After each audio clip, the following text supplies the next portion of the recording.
Our Caribbean culture is built on joy, resilience, and community. And part of honouring that is making sure that we look after ourselves, mind, body, and spirit. In this short film, a psychotherapist, a wellness practitioner, a nutritionist, and an elder share their wisdom on what well-being can look like for our community. For me, it's about mind, body, spirit. It's about how we not only look after ourselves, but those around us, so that it has a ripple effect. And I think you can't really have one without the other. And I'm a firm believer that it's our community that holds us when we struggle to hold ourselves. So we can be in these little silos of self-care, but we really need to think about the kind of helicopter view. That's about, taking care of our minds so that our minds take care of our bodies. And I think that's a really powerful thing to look at wellness and well-being in that kind of wider context. My name's Lorraine Collins. I'm a psychotherapist and I'm also trained in cognitive behavioural therapy. So my area of expertise is anxiety, burnout. It's moved quite away from my training, which was through a Western lens. And the way that I practice today is much more integrative. So it's not just about talking, it's about leaning into things that have a cultural resonance. So it could be that we introduce things like humming or singing, things that have been passed down through generations that it's so easily missed or kind of pushed to one side because it doesn't fit the kind of paradigm of what therapy looks like. But for me, singing and humming, especially in a group, has been so restorative, and that has an ancestral, resonance to it. And I think it's really important to lean into those practices and rituals, if you like, that kind of broadens out well-being and wellness. It gives it a different texture and colour. And, well-being and wellness can be a walk in your local park. It can be, lighting a candle. It can be all these things that we can often forget to remember, really small practices that can make an impact. I remember my neighbour said to me once, when she can't get out and she can't go for a walk around the block or she can't go to the garden or wherever, that just opening her window and sticking her head out of the window for 5 minutes and listening to the birds and just getting that wind on her skin, the therapeutic action of doing that, because it's the intention of doing it and just having a different experience just for 5 minutes. And how simple is that? So it's often these things that are so easily overlooked because we are bombarded with what wellness and well-being should look like. Keep it simple. Don't overthink it. Do what works for you. An ice bath isn't for everyone. Cold water swimming isn't for everyone. Hiking in the mountain, it's not for everyone. Remember what gives you a spirit charge, and that might be a bubble bath, a warm kind of soak in Epsom salts. Honour and listen to what your body's trying to tell you. My number one go-to though, and this is something that is really so often overlooked, and that is breath work and checking in with what your body's trying to kind of communicate with you. So one of the ways that I try and help my clients who come to see me for anxiety or when they're feeling quite stressed or at the point of burnout is to do an inquiry, just to ask them about how they're breathing. And breathing plays such an important role in the way that we self-regulate ourselves. So we can go from a heightened state where we're feeling really anxious and panicky, and that's usually because we're breathing quite quickly and we're breathing from our chest. And if we just allow ourselves to drop down into a space by breathing in at slower rates, it makes all the difference in the way that we show up for ourselves, but we show up in the world. The one thing that I would love to encourage us all to lean into some of the things that we've forgotten to make use of, some of the rituals, some of the traditions, some of the things that our ancestors have taught us and that have helped them along the way. And to lean into some of these things so that they're not lost, and to keep sharing them, and so that we build our community, that the community holds us when we struggle to hold ourselves, and also that we don't shy away from talking, that we give voice to some of these things that have previously been closed down. There hasn't been, the opportunities to make ourselves seen and heard, and now we have that more, and so to celebrate that. So it's talking, it's about encouraging talking and conversations with our family members, nephews, nieces, aunts, and bringing them in, but especially talking to our elders. I think that they have a rich resource that we can really rely on and learn from, and it's about their hindsight, giving us the foresight, and I'm really passionate about that. It's invaluable. In Caribbean traditions, movement and holistic wellness have always been a form of expression, resilience, and connection. It's a reminder of who we are and where we come from. So my name is Walcott. I am a personal trainer and yoga instructor and founder of Mandem on the Mat CIC, which is a non-profit community organisation that seeks to improve the wellness or the well-being of Black men of African Caribbean descent. Creating this space allows me to pay that forward and allow other people to engage with these arts, engage with these tools that we are effectively custodians of. This is, our things. Our ancestors were practicing yoga thousands of years ago in the Medina Thur or the hieroglyphs as they're called. So we know this is our practices, well-being wise, that we've lost that connection to. But I've personally been impacted by martial arts that goes hand in hand with yoga, by breathwork and that down regulation of the nervous system. So to see other brothers actually tap into these things rather than just thinking it's football, it's gym, it's maybe a rugby or another kind of basketball or some sort of sport, maybe boxing, that we see our brothers take up. But this is something that I've benefited from that complements those other well-being practices.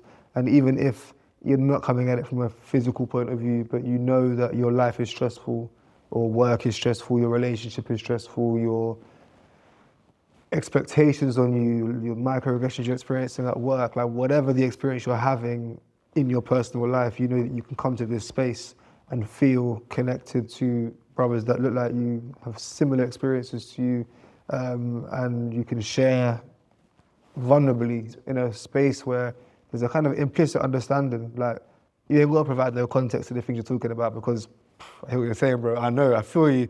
It's automatic. You don't need to code switch and speak a certain way because you are fearing the judgment of how you present at work or in certain social groups that you're around where people don't understand or connect with that.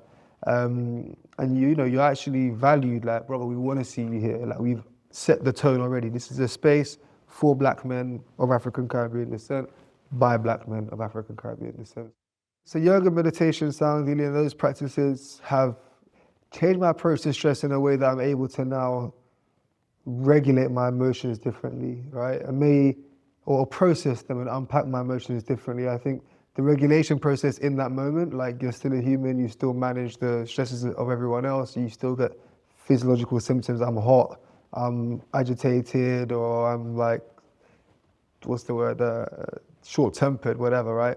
But these practices give you time to unpack that, to process that, to let go of that and separate yourself from it. Because yes, you're experiencing this emotion or this feeling or this sensation, but that is not you.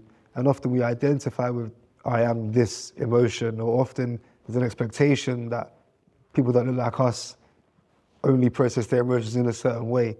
But you come onto this mat and you're able to be vulnerable in yourself, right? It's a silent practice, it's an internal experience. So you're really noticing what comes up, whether that's you're struggling with, even if you're struggling with a pose, right? It's a similar experience to struggling with an emotion, because there's emotions that come up as a result of that.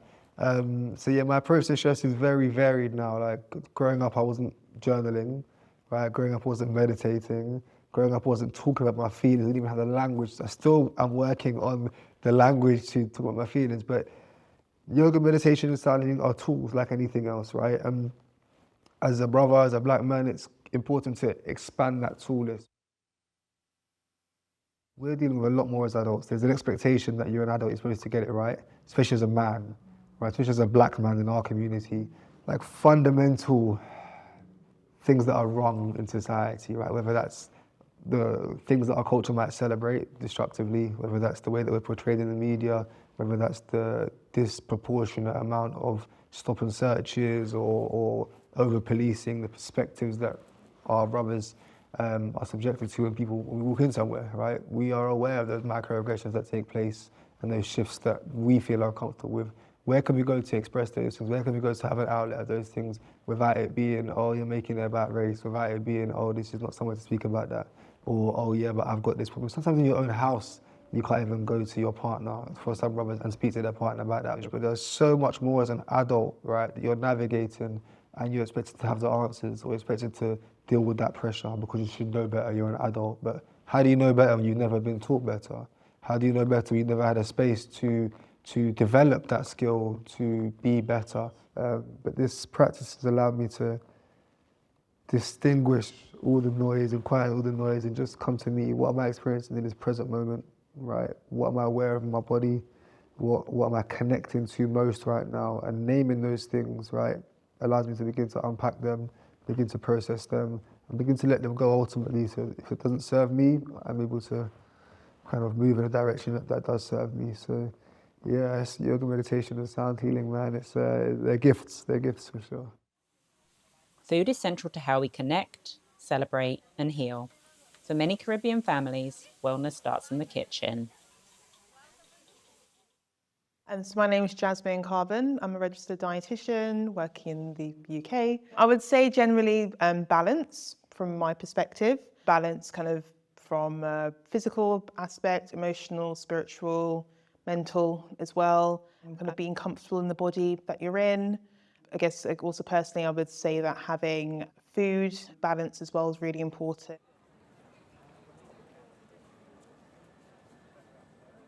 The love of food, I think, and the protectiveness of it as well. For a number of reasons. I think it's something that we hold quite dear to us. It's something that we use to celebrate. I mean, every single fruit and vegetable that comes from the Caribbean Isles, I would say, is, nutritious and healthy. Our plantain, our green banana, our dashin, our yams, our cassava, those are really, really great sources of fiber. Fiber is really essential for having a healthy gut. Really important at helping our blood glucose control as well. And then other, proteins that we have in our diet that, would be healthy and things that we'd want to keep in there. Our fish, beans, lentils, chickpea, pigeon peas, black-eyed peas, kidney beans. Rice and peas, arguably, is better than plain rice. Not only is it more delicious, but you've got you've got the rice, but then you've also got the beans, the pulses in there, which is an additional form of fibre that we're getting in, and then we're also getting some protein from the beans as well. So that's one thing I would definitely kind of highlight within our diets.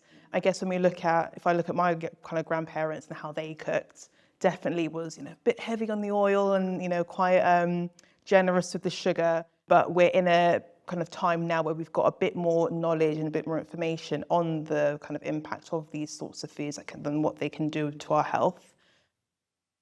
But for anyone, so whether kind of young or old, kind of whatever kind of diet changes you make, they do only have to be small to make a significant difference, and it's small changes over a long period of time as well. So I think just starting off with kind of looking at what you're currently eating and something small. So just, firstly, is it home cooked? Because if it's coming out of a packet or if it's been ordered online, I think that's one change you can already do that will make a significant difference. You make that at home, that will have less sugar, less saturated fats, less salt, and you have full control over the portion that you have there. Food isn't just about your weight, it's also about how you feel, so mentally within yourself, and also about how your gut feels as well. So make sure we're having a varied diet, so that's inclusive of fruits, vegetables, and also healthy gut bacteria are ways that we can make sure that our mind is also healthy as well as our bodies being healthy. This is a time where we can reflect and be thankful for the difficult decisions our ancestors would have had to have made, and also amazing foods and amazing traditions that we still have today. And I think one way that we can honour those traditions is by not only still eating the foods that our ancestors, grandparents cooked or are cooking, but using the knowledge that we have now to almost elevate those foods. Homage for them, but also to make sure that we are still maintaining those cultural foods, but then tweaking it, adapting it, evolving it so that it's better for us as we are now. So that could be reducing the oils where we can, still using the same kind of food, still using the same herbs and spices, because that's what we want to keep, but just making sure that it's meeting the needs of us today. Our heritage holds lessons for how to live, connect, and care for each other. Community is culture, and culture is wellness. I'm Dawn Hill. I'm Jamaican by birth, British by being alive for 86 years. I've been involved with lots of voluntary work in England, well, particularly in London. So I was sent to England to study nursing, and which I did, and I graduated as a state registered nurse in December 1960. And one day I was asked to help with Len Garrison, who is the founder, the co-founder of the Black Cultural Archives, where we are sitting. And I thought, okay, I'll do that. My father sang opera, my mother played the piano, so I thought I know about things like that. He wanted to portray Black people as composers and artists and pianists and all of this. So I thought, well, that's the sort of family I grew up in. So I thought, I know what I'm doing. And I was always at the theatre and at the Royal Festival Hall. So I thought, I'll help him. And 40 years later, you've got the Black Cultural Archives. So that's very, very fast how I got here. When I came to London, I experienced racism. I didn't have any experience of racism. I didn't know there was such a word, actually, until I got to London. And my French friend that I'd been introduced to, we both were trying to find somewhere to live. But she's European. She was fine. If I went to do the talking or looking, the door would be shut. So I was not unaware of what was going on in London about the riots and varying things at all. I absolutely knew. I lived in Highbury, which is a very nice neighborhood. Then I moved to Brixton, and I've been here for 40-odd years now in Brixton. I love Brixton. I've seen all the riots. I've seen everything. And that's what made me continue with the Black Cultural Archives, because Len Garrison had a point. We've got to get we need to capture the importance of the African and Caribbean people in this country. My thing for well-being is that you should always get up in the morning, get washed, get dressed, have a plan for the day. Because if you don't have a plan, nothing will happen. So that's how I've organized myself. And nowadays, well-being, you have to take notice of what's going on in the world of everybody else. And, at one hand, we've got the American situation, but in Africa, we've got terrible situations. And you think, my goodness, how can you do anything to help? Talk about what's what's it you're in your head, talk about it, just talk about it, and cry if you need to. My message as a Caribbean migrant is to ignore as far as possible the discriminatory behavior of other people. Report them if necessary. Work hard for what you want to do with your life. Have friends and stay close to your family. Mix with everybody and pay attention to politics. Volunteer your support for charities that make a difference and enjoy the good thing the country has to offer, like the arts and culture. Wellbeing is about balance, mind, body, and soul. Let's look after ourselves and each other.